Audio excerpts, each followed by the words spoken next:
প্রিয় স্টুডেন্ট আসসালামু আলাইকুম। আমরা এখন শুরু করব ফিনান্সিয়াল ম্যানেজমেন্টের 4 নম্বর চ্যাপ্টার ডিভিডেন্ড পলিসি এর চতুর্থ ক্লাস। আজ আমরা যে অঙ্কটি করব, অঙ্কটি 2016 সালে আসছে অ্যাকাউন্টিং ডিপার্টমেন্ট, এবং অপর একটি অঙ্ক করব যেটা ম্যানেজমেন্ট ডিপার্টমেন্ট 2018 সালে আসছে। তাহলে অঙ্কটা শুরু করা যাক।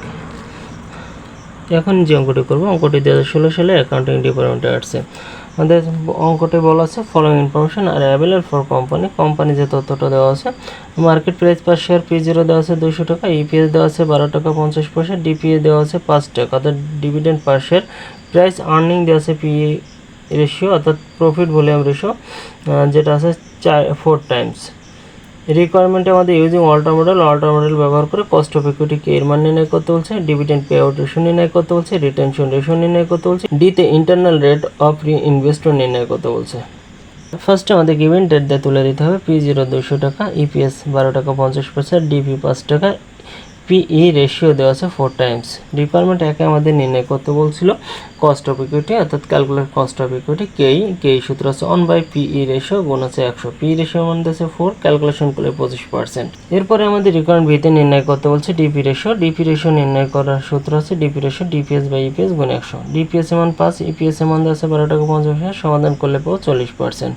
রিকোয়ারমেন্ট সিতে আমাদের নির্ণয় করতে বলছে রেট রিটেনশন রেশিও বি এর মান অর্থাৎ B equal to 100% minus DP ratio, অর্থাৎ ডিপি রেশিও 40% ছিল, যেটা 100% থেকে বাদ দিলে 60% আমরা ডিপি রেশিও পেয়ে যাব।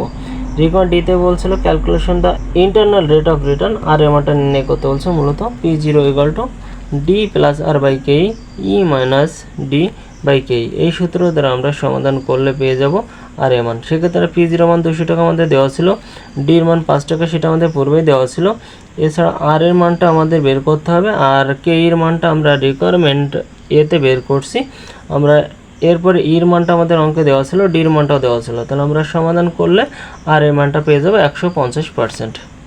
এখন আমরা করব management 2018 novo airlines limited company which earn টাকা 12 পার শেয়ার, প্রতিটা শেয়ার প্রতি ইপিএস দেওয়া আছে 12 টাকা, is capitalised at 10% as a return on investment of 12%। এখানে রিটার্ন অন ইনভেস্টমেন্ট আর এমাউন্টটা দেওয়া আছে 12%, কস্ট অফ ইকুইটি এর মানটা দেওয়া আছে 10%। আমাদের ফাইন্ড নির্ণয় করো the price of the share optimum pay ratio using Walter model ব্যবহার করে আমাদের এখানে শেয়ার মূল্য নির্ণয় করতে বলছে। এছাড়া আমাদের বিতে বলছে the price of share using Gordon model 60% pay out ratio.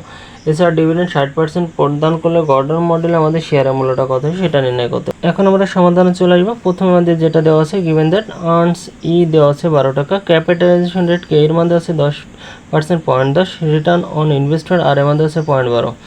Requirement একে নির্ণয় করতে বলছিল আমাদের শেয়ারের মূল্য, এটা আমাদের ব্যবহার করতে হচ্ছে ইউজিং অল্টার মডেল ব্যবহার করে। এখানে আমাদের সেক্ষেত্রে ডিপির মান কোনো কিছু দেওয়া ছিল না, সেক্ষেত্রে ডিপির মানটা বের করে নিতে হবে। Since R is greater than K, যেহেতু আর এর মানটা কে থেকে বড় সেহেতু আমাদের ডিপি রেশিও হবে 0%, ডির মান 0।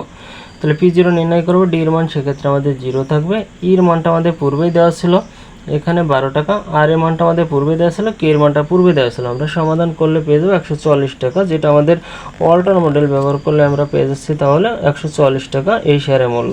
রিকোয়ারমেন্ট 2তে বলছে গর্ডন মডেলে শেয়ারের মূল্যটা নির্ণয় করতে, যেক্ষেত্রে আমাদের ডিপি রেশিও দেওয়া ছিল 60%। তাহলে আমাদের গর্ডন মডেলের সূত্র হচ্ছে P0 equal to E into 1 minus B by K minus B R. সেক্ষেত্রে ইর মানটা আমাদের পূর্বেই দেওয়া ছিল 12 টাকা, আর বির মানটা আমরা নির্ণয় করবো যে 100% মানে ডিপি রেশিও এক্ষেত্রে 60%, সমাধান করলে 40% পাবো। আর এর মানটা আমাদের পূর্বে দেওয়া ছিল, কে এর মানটা পূর্বে দেওয়া ছিল, আমরা সমাধান করলে পাবো 138 টাকা 46 পয়সা প্রতিটি শেয়ারের মূল্য গর্ডন মডেলে। প্রিয় শিক্ষার্থী, কেউ যদি অঙ্ক না বুঝে থাকেন অবশ্যই কমেন্টে জানাবেন। আমার ভিডিওটি যদি আপনাদের ভালো লেগে থাকে তাহলে আমার চ্যানেলটিকে সাবস্ক্রাইব করুন এবং পরবর্তী ভিডিওগুলো পাওয়ার জন্য পাশে থাকা বেল আইকনটি প্রেস করুন।